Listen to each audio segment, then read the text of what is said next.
Olá a todos, sejam bem-vindos ao Tudo sobre Futebol Americano. Hoje para falar com Marco Schmidt e o destino final.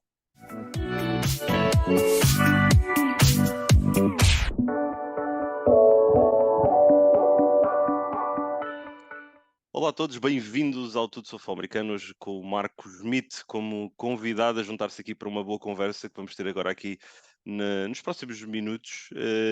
E Marcos, obrigado em primeiro lugar por teres aceito o convite. O teu nome é bastante conhecido aqui no futebol americano em Portugal. Também fazes parte do projeto do PT Football, que é outro bom projeto que também temos aqui para divulgar o futebol americano. Já foste jogador, já foste treinador, já tocaste um bocadinho aqui em vários instrumentos ligados ao futebol americano, mas eu se calhar ia começar por te convidar para falares aqui um bocadinho da tua entrada no desporto, como é que aconteceu, pá, e depois vamos desenvolvendo aqui a conversa. Bem, primeiramente, obrigado, Amorim, por me teres convidado. Normalmente sou eu o entrevistador, então é engraçado estar deste lado agora. Uh, mas sim, já fiz um bocadinho de tudo, já desde trabalhar com formação até ser jogador, até trabalhar com ser head coach dos mais velhos. Mas a minha entrada no futebol americano foi, se calhar, como de muita gente aqui em Portugal, porque eu não fazia a mínima ideia de que existia futebol americano em Portugal. Aliás, eu não fazia a mínima ideia das regras de futebol americano no geral, eu só tinha visto muito pouco nos filmes. E um dia estava a jantar em casa do Andy Milam, que era na altura o head coach dos Miami Mustangs, e o meu pai era amigo dele, então eles tinham-nos convidado para ir lá jantar. E numa das conversas ele falou do futebol americano e convidou-me. Eu fiz 15 anos de natação, não tem nada a ver com futebol americano, e ele Yeah. convidou-me, fez lá o pitch de recrutamento dele. Simplesmente eu nunca na vida imaginei jogar algum desporto, muito menos de contacto, não é? Primeiro sair da água já era algo que para mim era estranho, muito mais passar para uma vertente de contacto. E fui, e confesso que no início eu fiquei mais por teimosia do que por paixão, porque não é que eu tenha desgostado no início, mas era mesmo muito complicado para mim, não só lidar com a questão das pancadas, mas toda a outra dinâmica de movimento. Mas os meus pais, na altura, disseram que eu não levava nada até ao fim. E que, tirando a natação, nunca tinha levado mais nenhum desporto até ao fim. Então eu fiquei de birra, uh, também já não ia sair, e fui ficando, e olha, já passaram quase 9 anos e ainda cá estou, mas agora a paixão é outra. Yeah. É engraçado, não é? Às vezes como é que nós entramos no desporto.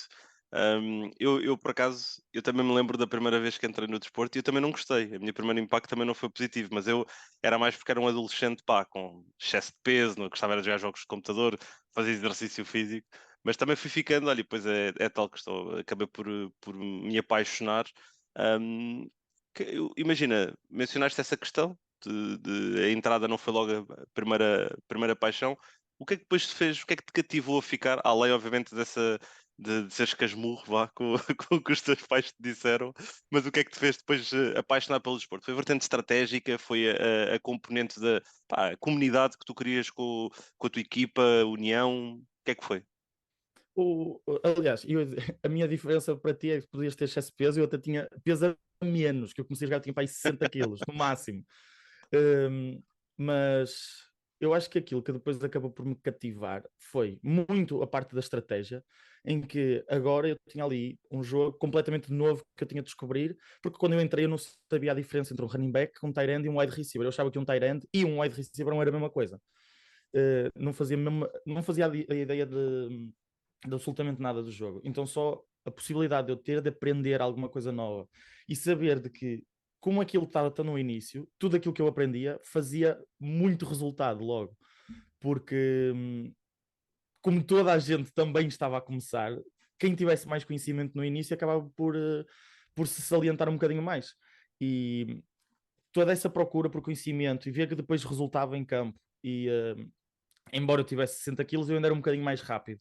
Então conseguia também jogar e conseguia ver essas diferenças no meu jogo.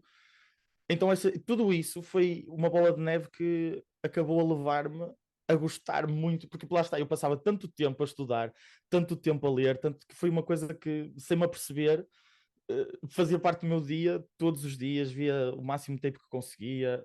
Naquela altura eram fotografias, quase que uma pessoa só tinha para ver, E foi assim, lá está, eu não me lembro de um momento em específico que eu tenha dito, ok, agora eu sou apaixonado por futebol americano, porque se calhar eu só me apercebi disto para ir no fim do segundo ano.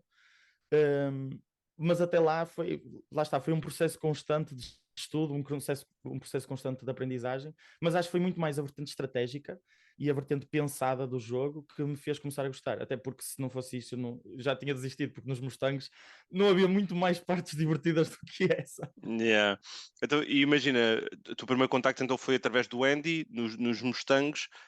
Começaste a jogar logo no lado defensivo ou rodaste um bocadinho aqui wide receiver? Como é que foi a tua O, entrada?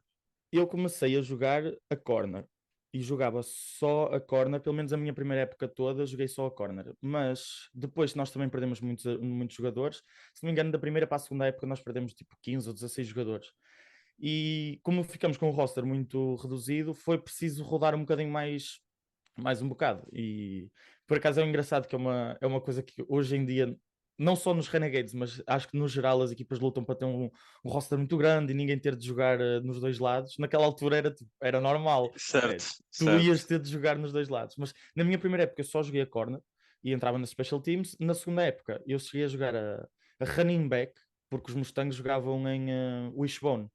Então Yeah. eu cheguei a jogar a running back e tight end, porque raramente havia formações com wide receiver. Nas poucas vezes que houve, eu cheguei a alinhar a wide receiver, cheguei a agarrar umas bolas, duas bolas a wide no último ano dos Mustangs, mas cheguei a rodar. Eu fui kickoff returner, fui gunner, fui corner, safety, wide receiver, tight end, running back.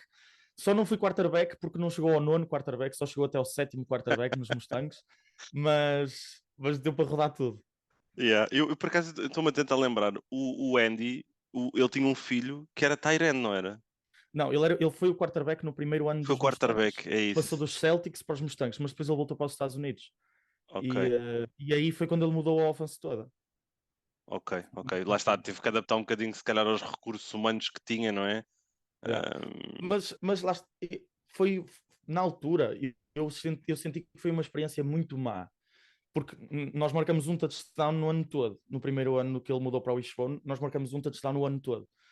Um, mas hoje em dia, e isto eu vejo mais na minha questão, que é, eu acho que foi estupidamente valioso, não só a experiência de ter jogado em várias posições, ter visualizado o campo de maneira diferente, uhum. acabou por ser mais valioso agora que eu não desisti, não é? Para todos os outros que tiveram uma experiência má de futebol americano e que desistiram naquela altura, foi chato, mas para mim eu sinto que foi algo que me construiu muito mais e ainda tenho um amorzinho especial pela Triple Option e pelo Wishbone, embora seja um discípulo muito grande do Mike Leach e do Hall Mummy. Tenho um gostinho sempre assim especial pelo Triple Option e pelo Wishbone. Yeah. Eu também gosto muito de ver. Não acho que era uma coisa que eu fosse implementar, mas gosto muito também de ver a execução. Até diz uma coisa, tu provavelmente tiveste naquele épico jogo Mustangs Devils, neste caso Não, foi, não tiveste nesse? isso foi na primeira época dos Mustangs, que acabou É com LPFA 5, um yeah. kickoff return Epá, esse jogo, reverse, não yeah. foi? Yeah. Esse jogo, e eu não me esqueço da conversa que tive com o Andy na altura, no final, foi a primeira vitória dos Devils a nível oficial, digamos, isto na Normalmente é LPFA contra os 5, Mustangs, a primeira vitória do pessoal. foi, e pá, o jogo ficou 28, eu estou aqui à procura, não, desculpa, ficou 32-20, Não foi esse 32, jogo que demorou tipo 4 horas? pá, o jogo demorou imenso tempo e foi cheio de peripécias, mas eu não me esqueço dessa situação em que basicamente os Mustangs saltam para a frente. Eu estou-me a tentar, só quero dizer isto certo.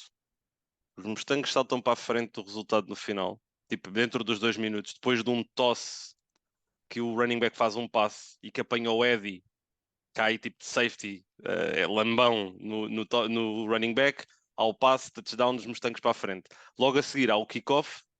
Pá, e eu na altura nos Devils tínhamos os gêmeos, o João e o Pedro Almeida, que eram dois miúdos, pá, eletrizantes. E eles os dois chegam-se ao pé de mim e dizem: podemos fazer um reverse. Nunca tínhamos treinado aquilo, tá? Nunca tinha sido treinado. E eu disse-lhes: pá, olha, vocês estão confiantes que isso vai funcionar fácil. Pá, estamos a falar de dois miúdos que já são gêmeos, né? Que lá há ali uma cena dentro dos dois, telepatia, não é? pá, e fazem, e é touchdown. Enganou toda a gente, os Não, é árbitros, aquela coisa. Se tu não sabes o que é que estás a fazer, o teu adversário não consegue adivinhar, não é? Por pá, isso. enganou toda a gente. E foi touchdown, pá, e depois a seguir os Mustangs ainda tentaram voltar ao jogo e depois houve uma pick six, também do João Almeida, que marcou os 2 touchdowns no final, teve um final de jogo incrível. Pá, e Ele no final matou o do jogo, jogo. o Andy veio ter comigo a dizer, pá, olha, imagina, não posso ficar chateado, porque aquela jogada, aquela chamada foi genial, grande trabalho, e eu, obrigado. Não fui eu, tá a ver? Não fui eu, e é uma história, eu já contei isto algumas vezes. Foi mesmo crédito do João e do Pedro Almeida na altura, porque pá, sentiram, estás a ver? É aquela cena do futebol americano. Nós estamos a falar do lado estratégico, mas tens este lado, este componente psicológico de crença de se tu não acreditares, em primeira instância, mais ninguém vai acreditar, não é? Não mesmo. E quem já esteve como treinador sabe o quanto essa parte influencia o jogo do feeling do jogador, daquilo que ele está a sentir, daquilo que ele se sente confiante, principalmente para fazer, que até pode nem ser a jogada perfeita, mas quando é aquilo que ele no âmago dele acredita que vai funcionar, a probabilidade de sucesso é tão maior do Yeah, que se yeah. for aquela jogada, o X e o bola, que é perfeito, é completamente diferente. Yeah, é verdade, é verdade. E por acaso este jogo está no YouTube, os highlights, quem quiser ir procurar, pode ter Nos Devil tanques. nos tanques da LPFA 5, está no antigo canal do FA Portugal.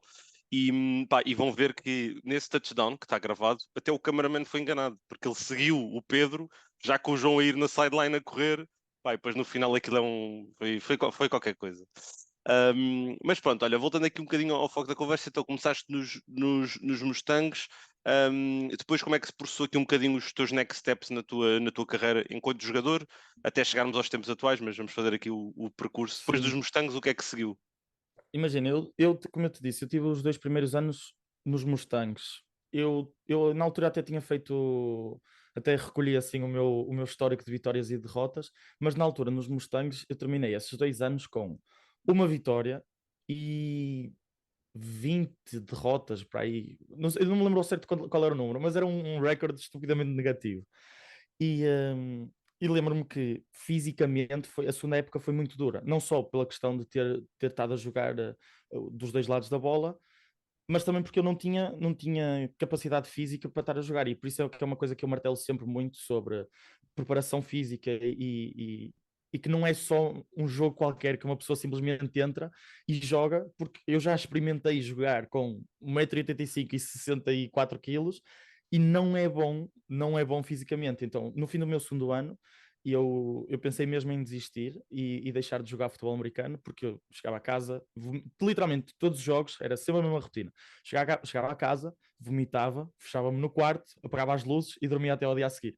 Não jantava, não fazia nada, não falava com ninguém, era um Benuron, um anti-inflamatório para dentro e ia dormir. E eu cheguei ao fim da segunda época e disse: opá, isto não é para mim, o meu corpo não estava mesmo a aguentar, até que recebo a chamada do Miguel. O Miguel era um jogador dos Mustangs, mas que depois também esteve a ajudar na organização, não só dos Renegades, mas mais tarde com o Caetano nos Dragons. Nos Mas ele Dragons. ligou-me a dizer: olha, nós queremos montar um projeto aqui com os Renegades também têm poucos jogadores, nós temos poucos jogadores, eles têm um bocadinho mais, eles vêm para a Maia, nós vamos manter, nós já temos o campo, não é? Eles precisam do campo, vamos juntar as duas equipas, vamos nos passar a chamar Renegades, mas queríamos que tu soubesses que queremos que faças parte do projeto. Não me lembro, eu estava a trabalhar como nadador de Salvador, na piscina das Marés aqui em Lessa, e lembro-me exatamente do sítio onde eu estava quando ele me ligou para falar sobre isso, e foi a chave que me fez ficar no futebol americano. Ele disse na altura: olha, não sabemos se vamos trazer jogadores estrangeiros, mas vamos trazer um treinador americano, vai ser bom para tu aprenderes, vai ser bom para... Vamos ter muito mais jogadores, vai haver competição. E foi essa cena que me fez ficar, porque vi que ia haver melhorias, porque não ia mesmo aguentar de ficar para mais um ano dos Mustangs daquela maneira. E vindo, conhecendo melhor também a malta que veio dos Renegades, começando a mudar um bocadinho o meu pensamento como jogador de futebol americano, tudo isso começou a construir os passos. Depois, nesse ano, ainda conseguimos chegar à final contra os E, Devils. Isso é LPFA 8. Vocês chegaram à final e fizeram uma fase regular em que só perderam um jogo, que foi também contra os naquele Devils, não foi? dilúvio lá em É Lisboa. pá, esse jogo, eu não me lembro do nome do treinador, era o Les Les, Zred, uma coisa assim, ele Zred. ele tinha muitos anos de experiência. Como é que foi então essa experiência, por exemplo, de beberes de alguém que tem muito conhecimento, já teve muita experiência pela Europa fora? Por acaso, para mim, foi como jogador, hum, e na experiência prática foi má, porque para mim foi dos anos em que foi dos meus piores anos como jogador de futebol americano, porque o Les era o tipo de treinador que era muito cabeça dura. É do tipo, eu tenho os 11 titulares e são estes que eu quero que saibam o jogo. Quem estiver no banco, pá, não me interessa tanto. E ele tinha muito esta É, mentalidade. E eu que só joguei a corner, porque nós, lá está, nós não tínhamos jogo de passe, ele viu-me a correr, nós já tínhamos, eu lembro-me na altura, tínhamos o Michael, tínhamos o Awol que jogavam a DBs, tínhamos o Sandro, na altura o Leach também estava a jogar a corner, e eu acabei por ficar mais para trás na depth chart de DBs, e não ia estar a competir com os americanos também, e ele passou-me para o ataque. E no ataque eu também não ia estar a competir com quem já jogava a receiver há muito tempo, que também o Michael e o Awol jogavam no ataque, havia o Miguel Vasconcelos, havia o Pintão, havia o Helena, então eu também acabei por ficar para trás na depth chart do ataque e foi um ano em que eu andava com reps de segunda equipa e que tive muitos problemas de confiança, principalmente a agarrar a bola. Lá está, não era algo que eu em 2 anos de futebol americano tivesse de fazer muito, porque eu só recebia handoffs e tinha de fazer deflections. Um, e todo aquele ano foi literalmente só recuperar a minha confiança, porque é que o treinador não queria muito saber, embora ele soubesse muito de futebol americano. Acabei a aprender mais com o Brian, que era o ok, quarterback, yeah. e que Um tipo muito também, fixe, um tipo muito fixe.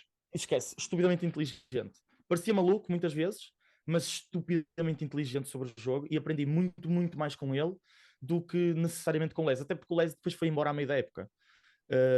Houve umas confusões e ele foi-se embora. Então o Les em si acabei por aprender muito pouco. Mas o Brian não, o Brian acabava por ensinar um bocadinho mais, mas eu nessa altura tinha a alcunha de meat drops e isto é uma coisa que eu aviso para toda a gente que tenha jogadores que não conseguem agarrar a bola nos treinos. Não batam na tecla dele largar a bola, porque quanto mais baterem na tecla, pior é. E eu lembro que eu estava assim, no chão, a nível de confiança, em que a bola estava no ar e eu só pensava, eu vou largá-la, eu vou largá-la, eu vou largá-la. Consegui Yeah. acabar um ano com um touchdown e foi um passe do Barbosa, o que acabou a ser o quarterback dos Mets na final contra os Devils depois. Ou seja, nem sequer apanhei um passe do Brian, foi do Barbosa quando entraram todos os backups para o jogo contra os Black Knights. E foi o meu primeiro touchdown, um dos únicos touchdowns que eu tenho, mas foi só aí que eu comecei a recuperar a minha confiança no último jogo da época regular. Yeah, não, essa questão lá está, a componente mental, não é? E também de confiança é mesmo muito importante. Eu brincava muito também eu gostava mais de brincar com os cordas propriamente do que propriamente os receivers Mas serem aí, ó, é tudo mãos de deflections, manteiga, mãos de chocolate. isso é tudo deflections, é igual ao litro. Agora, no ataque, quanto mais se Yeah, bate tem outro nas peso. teclas, Tem outro peso. principalmente quando é um rookie, e depois lá está, isto foi uma coisa que eu fui dando sempre muito valor, e hoje em dia eu acabo a ser um bocadinho mais até arrogante do que humilde a jogar, mas acaba por ser uma estratégia minha para não voltar a cair nessa espiral de, de desconfiança sobre as minhas capacidades, porque foi uma cena que a mim afetou mesmo muito, que eu tinha acabado um ano dos Mustangs em que eu jogava a titular a tudo, porque pronto, não havia mais ninguém. E Yeah, agora tive de aquecer o banco o ano todo, porque eu literalmente não era bom, principalmente a receiver, eu não era bom. E lembro-me que uma das coisas que mais me afetou, e que depois isto aqui deu a continuação para os Dragons, foi que tudo isto desmotivou-me muito a treinar e toda a minha preparação física. E no jogo da final, eu tenho a oportunidade para entrar numa jogada, já tipo a meio do terceiro quarto, quase no quarto quarto, e eu tive de fazer um fly, eu entrei para o wide, não me lembro porquê, tive de fazer um go, e quando eu cheguei ao fim do gol, o meu coração parecia que ia-me sair pela boca. Eu estava com zero preparação. No fim a meio do jogo eu estava frio. Eu fiz aquele sprint. Quando eu estou a sair, o Brian reclama comigo porque eu não corri a 100%. E essa imagem, depois de ver os Devils ganhar e de eu não conseguir fisicamente fazer a minha função, foi uma das coisas que me deu mais motivação ainda para, no ano dos Dragons, conseguir provar de que eu era capaz de fazer as coisas. Lá está, comecei aos pouquinhos a subir e que depois acabou por correr bem no ano dos Dragons. Yeah. Não, e se calhar fazemos agora aqui a passagem, ou seja, só para situar aqui um pouco, estamos a LPFA 8, quando há essa final Maia Renegades e Lisboa Devils em Évora, para mim, uma das melhores finais em Portugal. O melhor Acho que stream. eu arrisco-me a dizer foi a final com mais pessoas a ver em pessoa, no estádio, em Isso foi Évora. incrível. Mas o ano a seguir, Dragons, não é? E os Dragons, eu sinto às vezes que é um assunto tabu. Yeah. Que é uma coisa que não é falado, ou não vamos falar disso, não vale a pena falar disso. E para quem nos possa estar a ouvir pela primeira vez, ou perceber o que é isto dos Dragons, os Dragons foram um projeto que surgiu então na sequência aqui da LPFA 8 para a LPFA 9, uma equipa que existiu apenas durante um ano, que foi campeã nacional nesse ano, não perdeu um único jogo, tem um registro de 10-0, juntando os jogos da fase regular dos playoffs e a final disputada depois em Torres Vedras. Como é que surgiu esse projeto? O que é que tu nos podes falar aqui um bocadinho do nascimento dos Dragons? Eu sei algumas coisas, mas certamente tu traz aqui mais informações. Um, Como é que surgiu isto tudo? A questão dos Dragons acabou por surgir muito por conta da derrota contra os Devils na final. Foi algo que depois ficou a marinar e porque nós naquela altura mal perdemos, quem ficou lá está, ainda por cima quem estava nos Renegades era todos os jogadores que lá estavam, tirando os importes, eram jogadores que estavam habituados a perder. E de repente tivemos aquele ano que só perdemos contra os Devils, conseguimos chegar à final, perdemos outra vez contra os Devils e ficou um gostinho muito amargo de que queríamos mais. E aquela coisa, eram só cães famintos que de repente souberam a que é que sabia a comida e só queriam mais, só queriam mais. Então eu não me lembro quando é que foi a final contra os Devils, mas lembro que nós começamos a trabalhar e a treinar no off-season, tipo, uma semana depois. Demos uma semana de descanso a toda a gente e passado uma semana já estava toda a gente a treinar, toda a gente a fazer conditioning. Era o AWOL até o principal quem estava a trabalhar mais connosco nessa altura.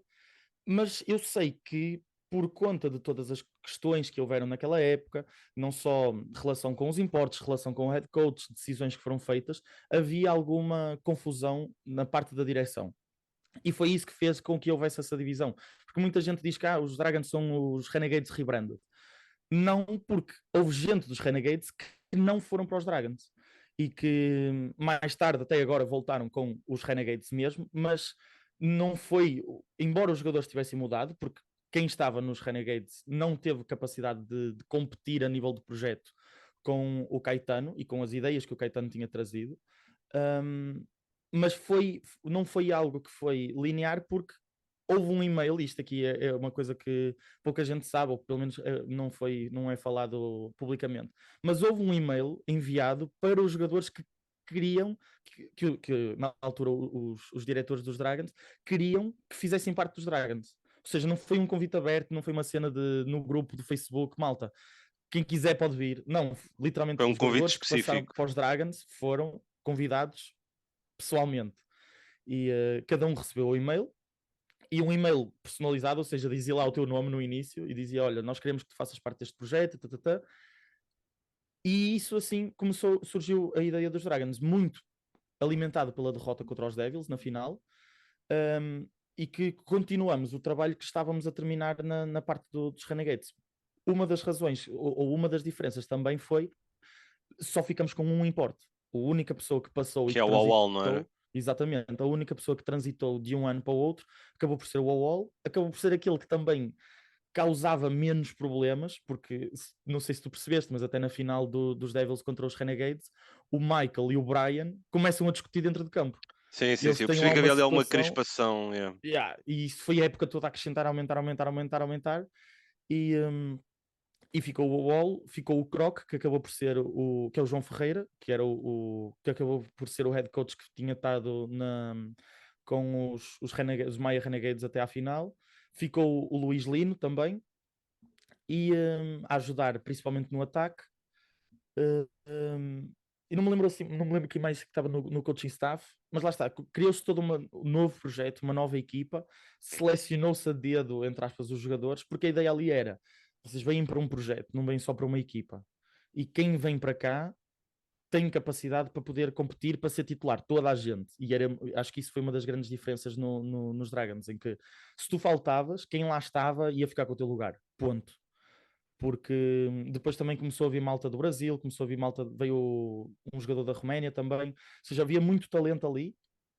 Nós chegamos a ter jogadores dos Mutts a treinar nos Dragons também, tivemos jogadores dos Lumberjacks que quiseram vir experimentar, que também foram convidados para fazer parte dos Dragons, porque o objetivo era ser uma, uma folha em branco.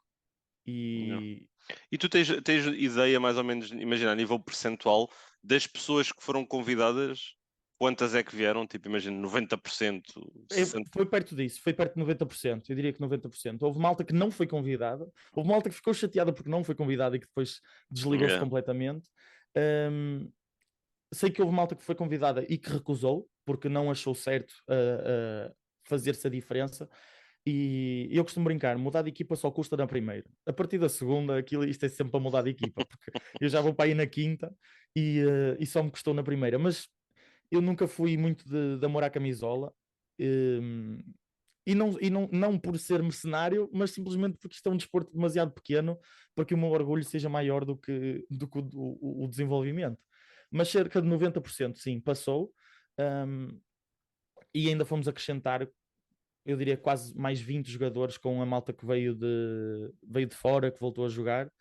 E lembro-me que uma coisa que foi caricata e que foi a primeira vez que eu vi isso acontecer, que nós tivemos um treino no fim da off-season, que nós tivemos menos de 30 jogadores. Não, tivemos 2 treinos com menos de 30 jogadores. Quando chegamos ao terceiro, o Manuel estava lá no campo e deu-nos um sermão e foi: malta, vocês têm ótimas condições, têm tudo de bom e do melhor. Se continuam a aparecer menos do que 30 por treino, isto acaba. Nós não pagávamos cotas naquela altura, nós não pagávamos nada. Éramos mesmo jogadores dos Dragons, nós estávamos ali para trabalhar. E ele disse: acaba isto, volta tudo aquilo que é o antigo, e porque estamos a falar de menos de 30 jogadores num treino. Yeah. Eu tive em treinos dos Mustangs que nós éramos 3. Yeah. E que nós São chegávamos lá, eu tipo, realidades yeah. completamente dispares. Yeah. E isso fez completa diferença, porque, por exemplo, na defesa nós não tínhamos nenhum americano, não tínhamos nenhum importe, e fomos das melhores defesas que já houve a jogar em Portugal. E toda essa competição constante, acho que foi uma das coisas que fez com que nós conseguíssemos crescer muito, e foi aquilo que me acabou por moldar muito do meu pensamento de como montar um projeto, como montar uma equipa. Porque aquilo que deu para ver ali e a diferença que fez, porque lá está, aquilo que eu digo sempre, todo este processo foi criado com jogadores que só sabiam perder. Os Renegades tinham normalmente uma vitória por época, que era contra os Mustangs.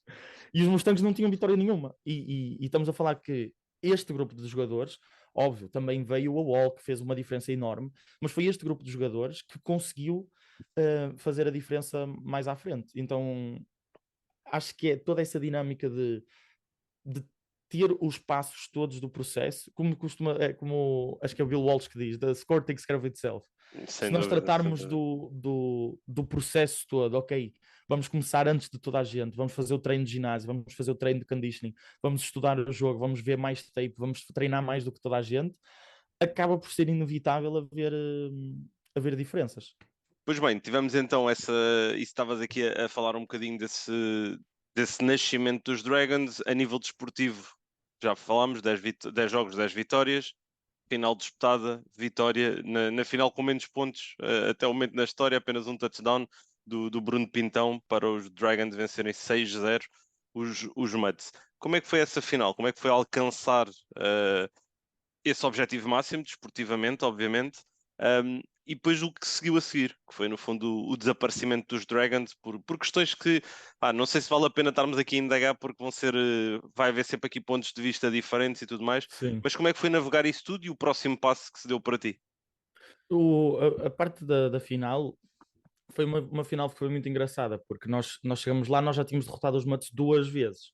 E, aliás, um dos meus melhores jogos, e acho que o meu melhor jogo até agora, foi o último jogo que nós fizemos contra os Mutts, na fase regular, que acabávamos por conseguir, porque o primeiro jogo foi muito renhido contra os Mutts, em que nós ganhamos consequência de um erro do treino até, em que ele faz fumble num punt, return, nós recuperamos a bola e logo a seguir o Pintão também marcou o touchdown da vitória nesse jogo.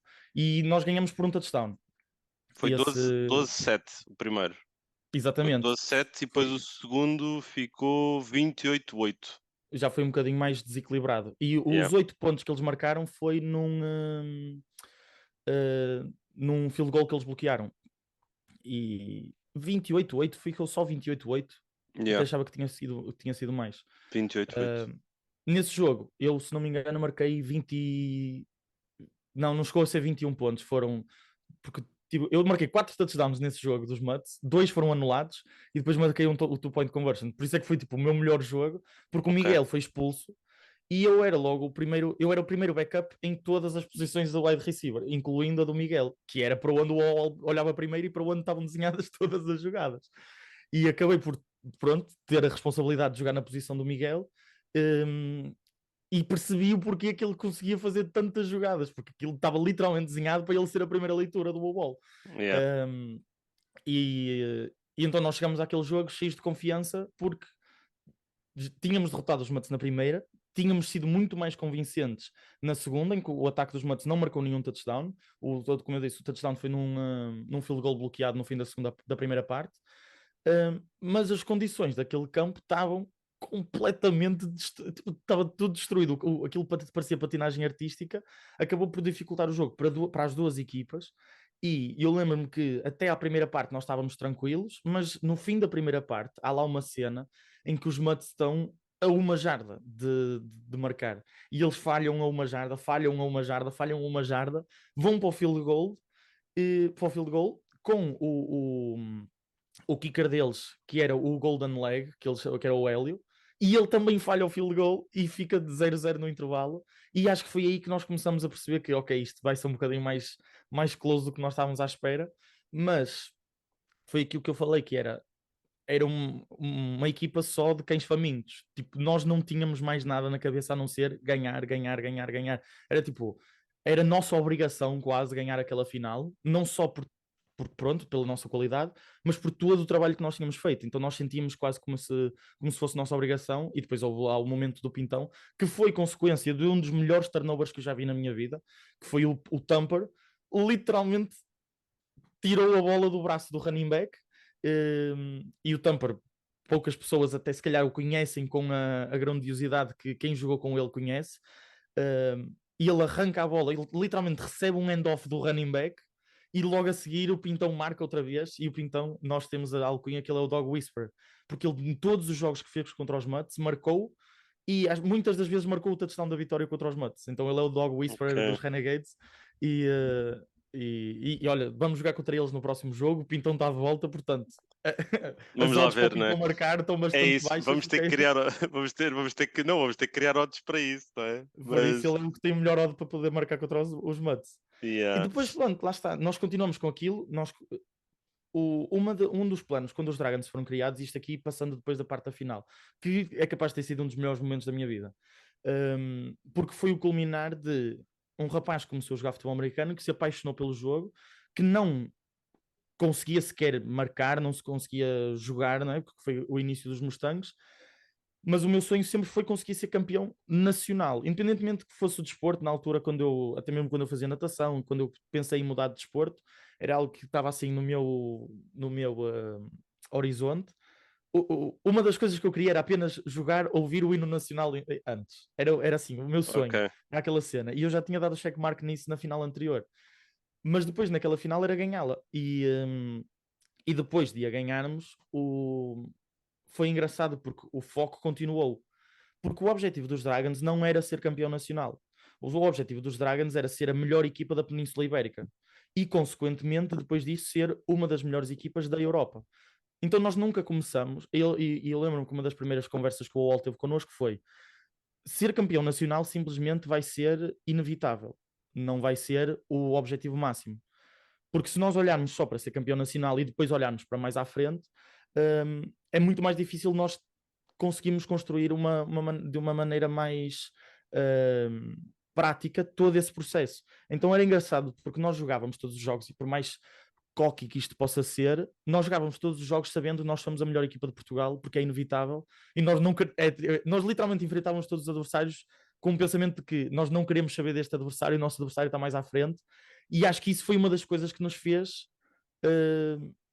passar ainda mais o rolo compressor por todas as equipas que nós jogávamos, porque era isso, era tipo, nós queríamos jogar contra os Drax, que era na altura a melhor equipa espanhola, e andou-se em conversas para nós podermos ir jogar contra os Drax. Acredito que nós íamos levar uma coça do outro mundo contra os Drax, porque o nível era completamente diferente, mas é isso, é tipo, é o quão incrível isso pode funcionar na cabeça das pessoas, que nós conseguimos fazer aquela malta acreditar que nós conseguimos ganhar aos Drax.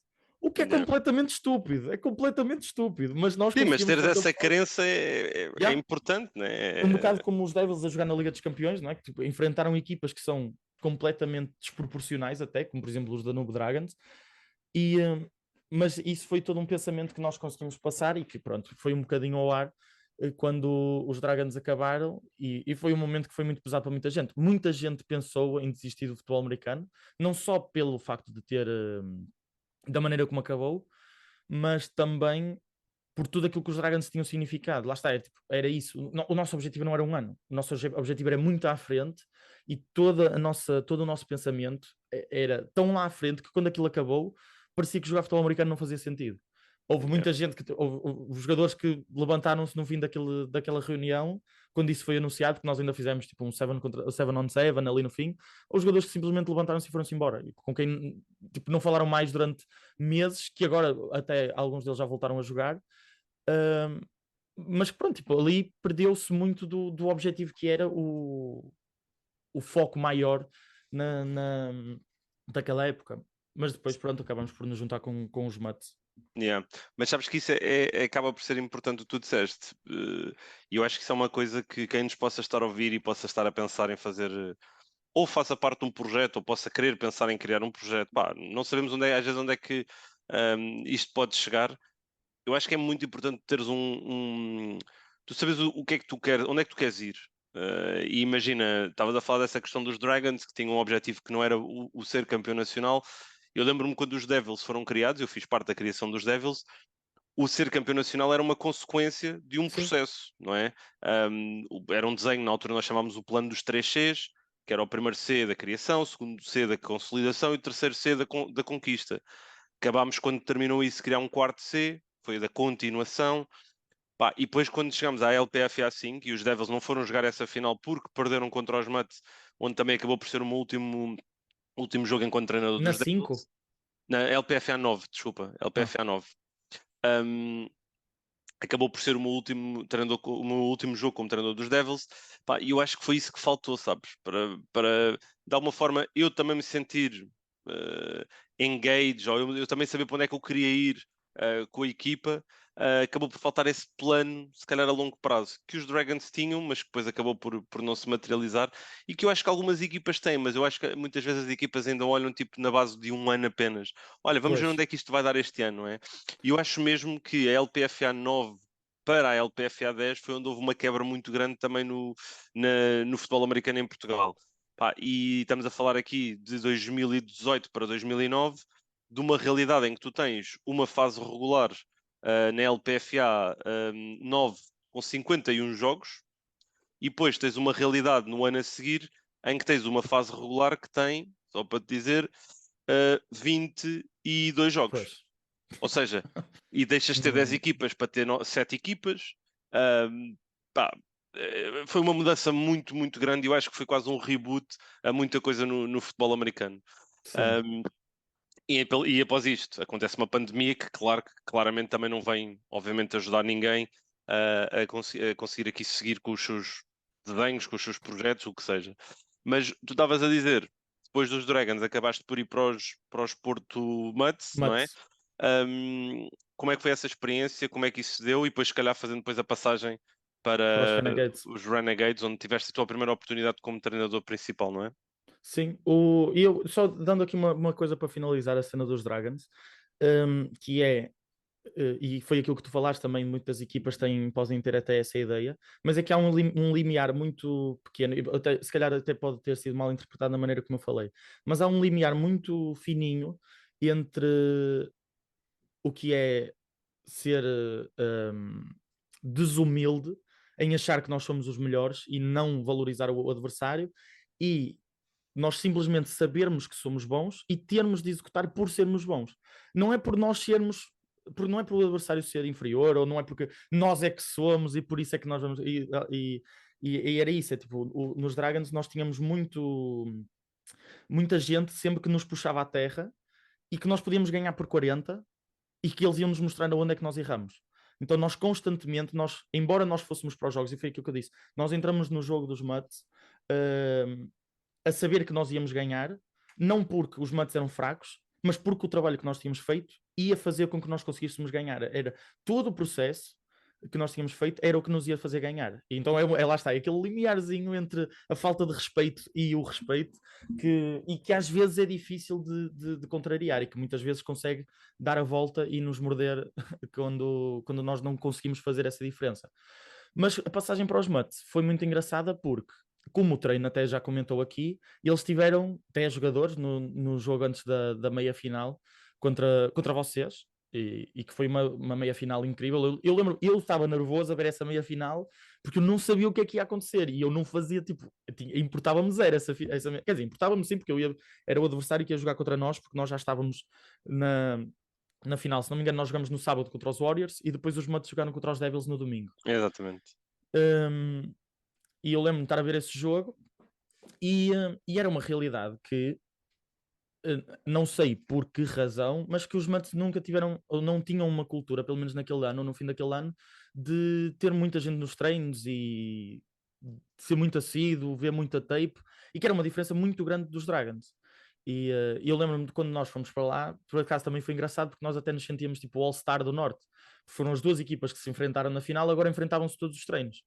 Então estar, sei lá, o Zeller, o treino já tinha saído nessa altura, infelizmente, mas o Chico estava de um lado, o Sandro do outro, o Jesus alinhava a receiver, estava eu a defender o Jesus num treino, era uma cena que era muito engraçada.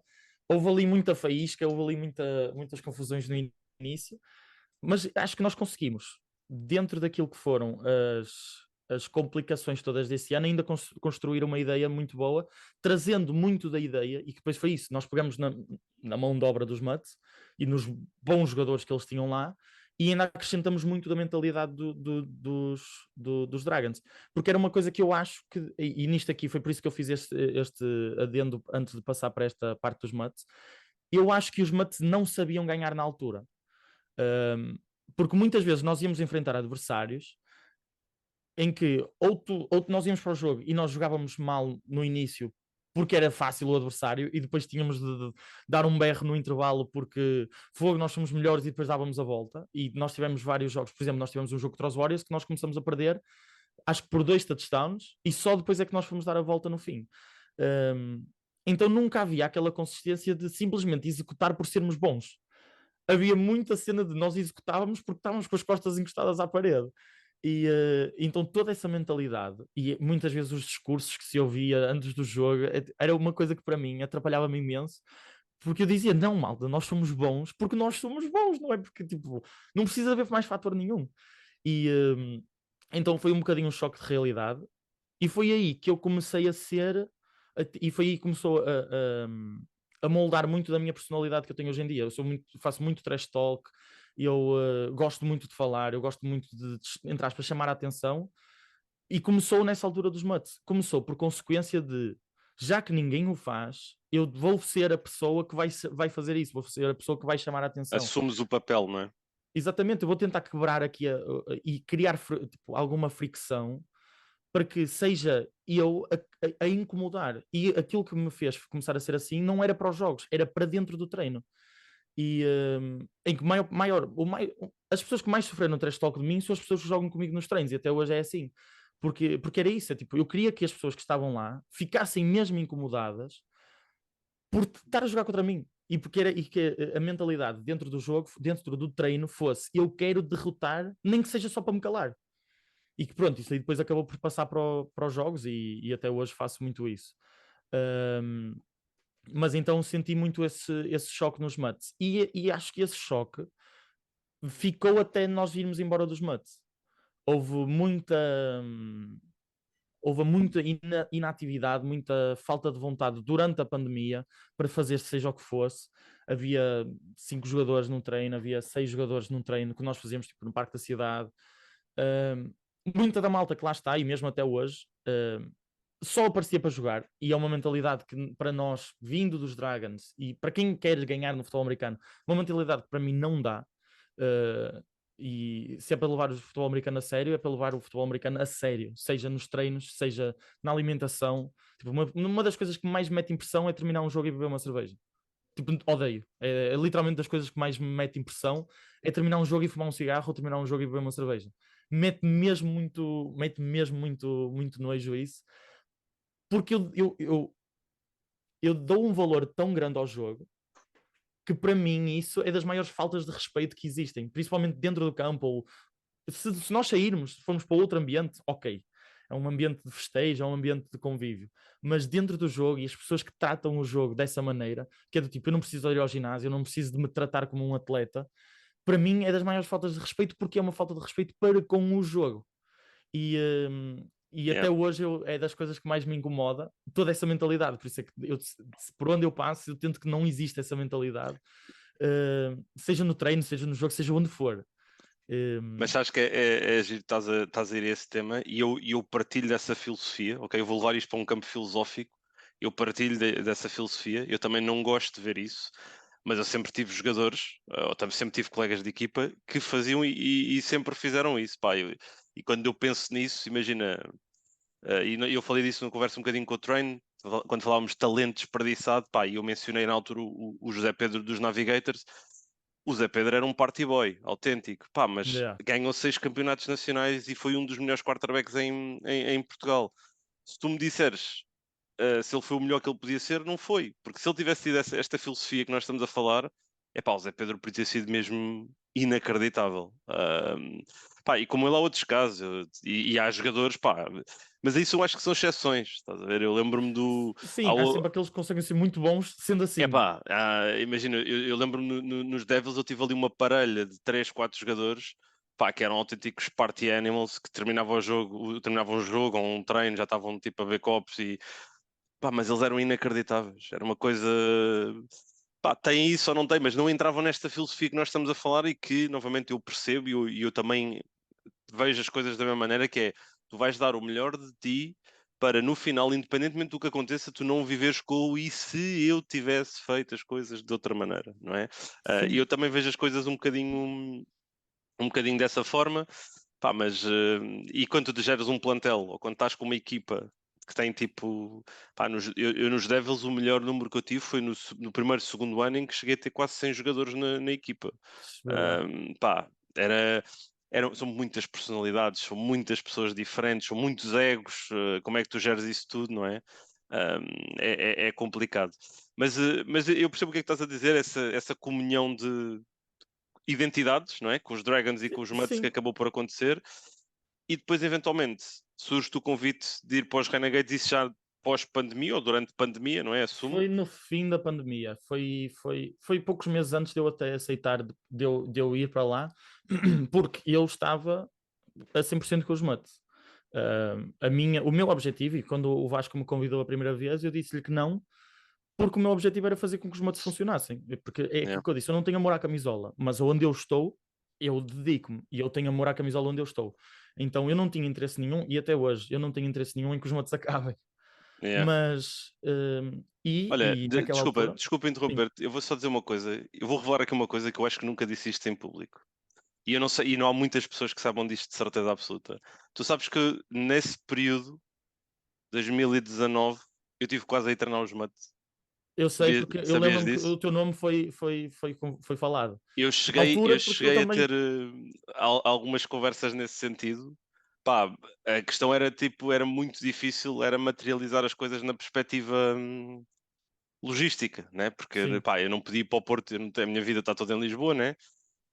Mas eu tive quase a ir para os Mets nessa altura, por isso quase que nos cruzámos em termos de balneário, mas E acabou era por não. engraçado. E eu lembro-me porque depois nessa altura eu acabei por, não só com o Francisco e com a malta toda que ficou na direção dos Mets, acabei por também estar a ajudar, porque isso foi uma coisa que foi sempre transversal, que era, eu sempre quis tentar ajudar o máximo que conseguisse onde eu estivesse, não só como jogador, e até porque muitas vezes, e aquilo que eu, por exemplo, o Shakes está sempre a... O Shakes é o Pedro Ferraz, que é agora o 20 dos Renegades, e é um jogador muito chato, mas que é dos jogadores, é dos meus melhores amigos e é dos jogadores que mais me chama a atenção e que mais pega comigo e que mais puxa por mim. Mas ele sempre goza que eu nunca fui um titular, eu nunca fui eu sou o eterno suplente para ele. E essa é a realidade. É tipo, muito da imagem que eu criei, eu fui tentando criar porque sempre foi o meu objetivo ser bom, sempre foi o meu objetivo trabalhar. Mas nos Mustangs, não quer dizer, nos Mustangs eu era titular, porque pronto, era inevitável ser o titular. Mas quando eu cheguei aos Renegades, eu era backup. Quando eu cheguei aos Dragons, eu era o super backup. Eu brinco que eu era o super backup. E tenho de brincar que eu era bom demais para ser titular, porque eu era o primeiro backup a corner e era o primeiro backup a wide receiver. E em vários jogos eu fui dos únicos jogadores a jogar ataque e defesa nos Dragons, porque eu sabia todas as jogadas do ataque e sabia o que é que era para fazer na defesa. Mas nem aí eu joguei a titular. E depois cheguei aos Mets e consegui sim jogar a titular. Mas uma das coisas que sempre foi transversal para mim foi eu vou tentar ser a pessoa mais preparada. Então eu estudava o jogo exatamente igual, eu via tape exatamente igual e preparava-me exatamente da mesma maneira. E quando eu cheguei aos Mets foi exatamente igual, que era, é preciso ajuda na direção, eu ajudo naquilo que for preciso, é preciso ajuda na defesa, eu ajudo naquilo que for preciso, mesmo não tendo um título. hum, eu sempre tive muito essa dinâmica da gestão desportiva por trás do futebol americano, porque foi sempre uma coisa, da mesma maneira que aquilo que me apaixonou do jogo foi a parte inteligente do jogo, não é? Foi a parte da estratégia, mesmo do lado de fora foi sempre uma parte que me fascinou muito. Como é que nós podemos fazer isto crescer? Como é que nós podemos dinamizar mais o futebol americano? E então por isso é que isto, para chegar à parte de saber o teu nome e saber de todas as coisas que foram faladas, porque nós estávamos por tudo para arranjar alguém, Yeah. e nós fizemos essa época fizemos sem treinador, basicamente. Foi essa a Pois, época, exato. Foi essa sim, época que foi nós fizemos sem 2000. treinador. Sim, estamos a falar aqui da LPFA 10.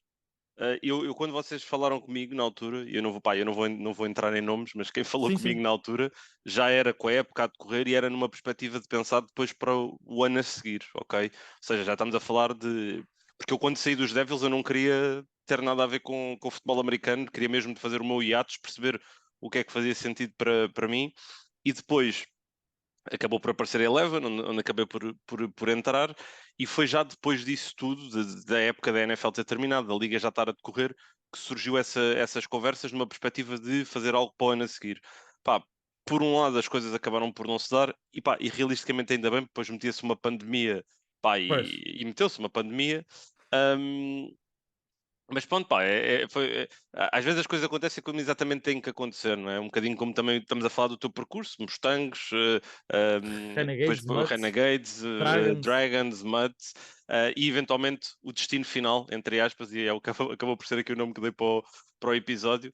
Os Renegades são, de alguma forma, vês como o teu destino final na ótica em que entraste como treinador, e já agora, porquê a entrada como treinador?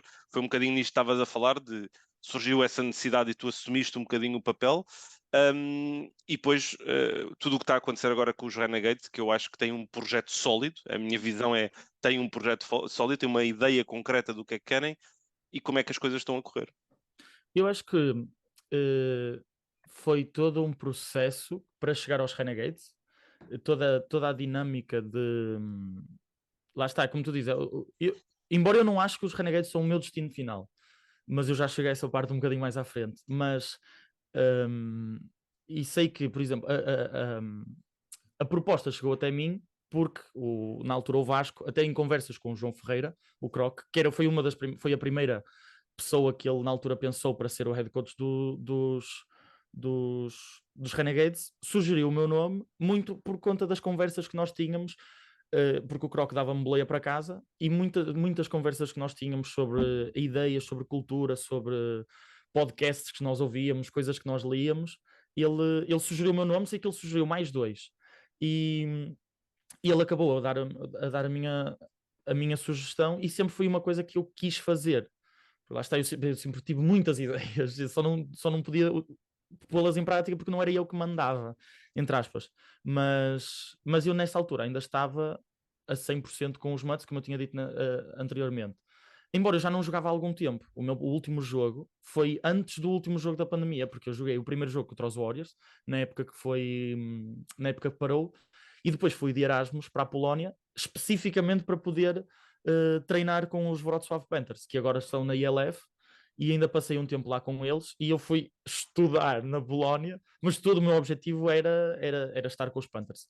E isso também me deu uma visão muito diferente de como organizar uma equipa, como fazer o treino, como é que uma equipa, uma boa equipa executava as coisas, e não era só aquilo que eu tinha passado como jogador, não é? Que a experiência que nós passamos como jogador é sempre uma, não é? Nós levamos para quando nós tornamos treinadores, mas a experiência que eu passei nos Wrocław Panthers foi das melhores, e eles como instituição de futebol americano são das melhores da Europa, e o meu Sem dormitório, eu dúvida. tive o privilégio de o dormitório ser a 400 metros do estádio, tipo, eu conseguia ver o estádio todos os dias, e tive a oportunidade de poder ir ver do treino dos júniores, tive a oportunidade de poder estar com os treinadores, tive a oportunidade de treinar com eles, até a pandemia chegar, não é? Então eu É. já não jogava agora, quando eu joguei, eu já não jogava há 3 anos, e senti-me um rookie quando voltei a jogar, porque depois eu vim para os Renegades, e passando agora para a parte dos Renegades, eu vim para ser treinador,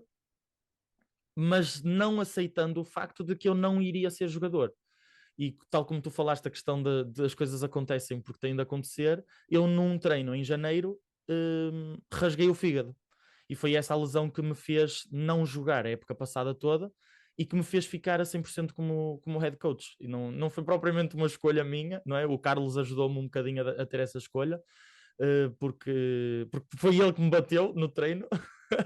E pronto, fiquei 6 meses sem poder fazer qualquer tipo de atividade física, 6 meses sem poder ter tipo, qualquer tipo de contacto, e acho que foi muito valioso. E uh, foram as boas relações que eu fui construindo ao longo do futebol americano que me permitiram criar o projeto dos Renegades da maneira como eles são hoje. Porque e aqui passando um bocadinho à frente, o meu destino final eu sinto que é na formação com os Hammers, e eles são, eu costumo dizer, eles são a menina dos meus olhos. Infelizmente este ano eu não tenho conseguido tanto tempo para eles, mas o projeto que o Francisco criou e toda a ideia que o Francisco criou com os Hammers, isso sim eu acho que é o meu destino final. Trabalhar com sub-21, sub-19, criar futebol americano, criar a ideia, criar o amor ao jogo, da mesma maneira que foi passado para mim quando eu tinha 16 anos, quando eu tinha 17 anos, quando eu comecei. Eu acho que para mim é esse o meu destino final. Não estar a treinar os calmeirões que já são maiores e vacinados, e por isso que esta passagem até para o Marcos Alex, que foi alguém que eu trouxe e que ninguém dos Renegades conhecia quando ele veio, e até houve imenso atrito com o Marcos Alex quando ele passou para cá. E ele já estava em Portugal? Ele já estava em Portugal. Ele Ok. treinou, eu conheci-o quando nós treinamos nos Mutts, e ele foi lá fazer um treino nos Mutts. Eu vi um capacete do João Pessoa Espectros e pensei, bem, eu tenho de segurar este gajo, porque bem ou mal, do João Pessoa Espectros eu só penso em qualidade de futebol americano. Infelizmente, mais gente dos Mutts não percebeu e não pensou isso naquela altura. Mas eu ofereci-me para lhe dar boleia, fui conversando, fui tentando puxar ali um bocadinho do sumo que ele tinha para dar a nível de futebol americano. E ele depois acabou por se mudar para Paredes e estar a ajudar os Lumberjacks durante um tempo. Depois, com o fim dos Lumberjacks, eu convidei-o para fazer parte do coaching staff, e durante o ano eu sempre tentei criar alguma maneira de eu poder sair. E eu costumo brincar que a maior vantagem dos Renegades neste momento é que eles têm um eterno backup até a head coach. Porque caso o Marcos Alex aconteça o que acontecer, tenha de sair, a equipa já não é. Já não está à volta de uma pessoa só. E eu lembro-me do Terrinca ter falado sobre isso, do quão importante foi o tempo que ele saiu dos Crusaders para criar uma nova identidade para os Crusaders, porque era ele que fazia tudo. E eu meio que sentia isso, porque acabei por ser eu a fazer muita coisa para os Renegades no ano passado, mas eu consegui sair, deixar de ser a pessoa principal e continuar exatamente com o mesmo pensamento, o mesmo processo.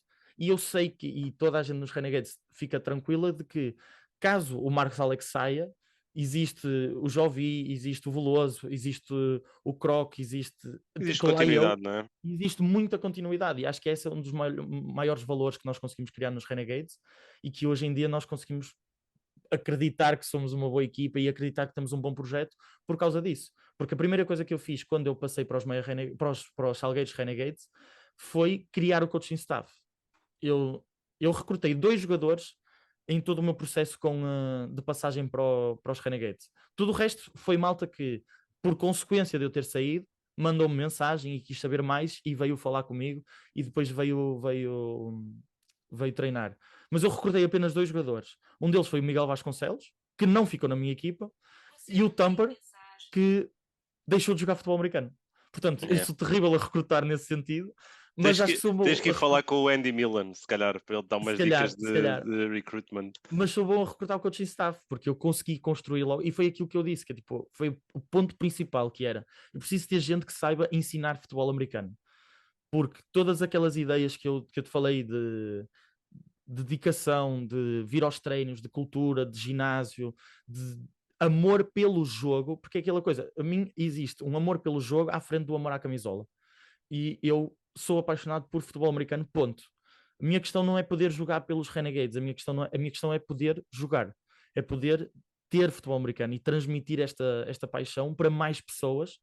E por isso é que eu acho que o meu destino final acaba por passar pela formação. Não só por isso, mas também porque eu acho que é a formação que vai acabar por salvar o futebol O americano em futebol Portugal. americano. Porque, e foi aquilo que tu disseste, nós passamos de 10 equipas para 7. Mas eu acho que embora o jogo embora tenhamos diminuído o número de jogos, embora nós tenhamos diminuído até uma certa qualidade, eu não acho que o número de jogadores tenha diminuído. Porque nós agora, e nós temos 7 equipas também, temos perto de 500 pessoas, não chega a 500, mas temos perto de 500 pessoas inscritas no futebol americano. E naquela altura nós tínhamos 10 equipas e nós não tínhamos 500 pessoas inscritas no futebol americano, porque nem todas as equipas tinham 50 jogadores. Sim, Ou seja, era os mais ricos estavam mais ricos, os mais pobres estavam mais pobres, é um bocadinho. exatamente, porque é aquilo, tipo, nós tínhamos os Renegades a jogar com 12 contra os Crusaders, nós tínhamos os Mustangs com 6 pessoas por treino, com 25 jogadores num jogo, nós tínhamos os Mutts que não tinham um plantel assim tão grande. E eu acho que muito mais depressa nós conseguimos, e isto aqui mais para casos federativos, não é? Nós conseguimos alcançar isso, não criando mais equipas e dividindo a qualidade, que foi, por exemplo, o que aconteceu aqui com os Mutts e os Renegades, quando nós nos dividimos, mas até mesmo criando uma competição de sub-18, sub-21, buscando mais miúdos, e assim sim nós conseguimos alcançar. Lá está. Não vamos dividir quem já está e os projetos que já estão, que todos são muito bons este ano e que claramente têm muita qualidade, seja Navigators, que independentemente de estarem em último, perderam quase todos os jogos deles por um score. Nós temos os Lions, que independentemente de terem perdido os 3 primeiros jogos, têm um projeto muito bem pensado para aqui para a frente. Temos os Crusaders, os Devils, tem mesmo os Mutts que conseguem ganhar estando com pouca gente. Temos os Renegades, que também tão cedo não vão se dividir. Ou seja, vai ser muito difícil para uma equipa nova surgir, mas eu acho que com aquilo que já há, conseguimos formar uma nova competição, E podes sustentar, não é? Sustentar o futebol americano. e acho que é muito mais inteligente. Acho que é muito Yeah, mais inteligente passando assim. yeah. Eu também acho que sim. Olha, Marcos, estamos a chegar aqui ao final. Alguma mensagem final, aqui 1 minutinho, 2 minutinhos, alguma mensagem final que gostavas de deixar a quem nos está a ouvir e possa estar a pensar, o futebol americano não é para mim, como tu se calhar pensaste no início. Pá, eu acho que o futebol americano é para todos. Hum, não acho que é para todos, entre aspas.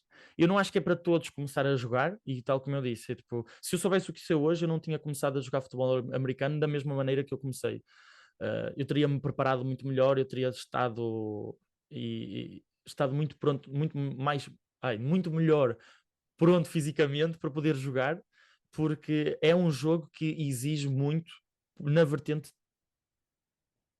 jogada, não é? Yeah. As Tanto pancadas, física, de as 3 contactos. horas de pé, o simples facto de estar 3 horas de pé com o equipamento em cima, a lombar no dia a seguir está a chorar de uma maneira que nem é bom, só pelo facto de estarmos de pé. E portanto eu tinha-me preparado muito melhor, mas eu acho que é um jogo que é extremamente viciante e mesmo quem não gosta da parte do contacto Nós temos o flag, e isto aqui é algo que eu peço muito para que as equipas possam apostar no flag. Mal termine a época de tackle, o flag não é futebol americano para maricas. O flag é algo que é uma outra modalidade, não é uma formação de futebol americano. Pá, quando terminar, nós vamos fazer torneios, isto aqui até consigo passar mais à frente, nós vamos fazer torneios, vamos fazer toda uma dinâmica para manter o futebol americano ativo depois do tackle acabar. Portanto, quem não está ligado ao futebol americano, tente ligar, nem que seja para ser fã, e quem não gosta de contacto, que pelo menos se junta ao flag. E Go Yeah. Renegades. Eu acho que há muitas formas como se pode ajudar o futebol americano, não é? Dentro ou fora do relvado, há muito por onde se pode ir. E olha, obrigado aqui pela tua disponibilidade aqui para a nossa conversa. Obrigado a todos também que nos acompanham o futebol americano em Portugal. Já mencionámos aqui o projeto também do PT Futebol. É mais um projeto, tal como o Tudo sobre Futebol Americano, que existe para divulgar o nosso desporto. Por isso, não se esqueçam de seguir, não se esqueçam de apoiar e não se esqueçam de ir aos estádios. E vamos ter aqui uma segunda metade da fase regular muito interessante. E depois, a partir de maio, junho, vamos ter os playoffs, que vão ser jogos escaldantes de certeza absoluta. Obrigado a todos, um grande abraço e até breve.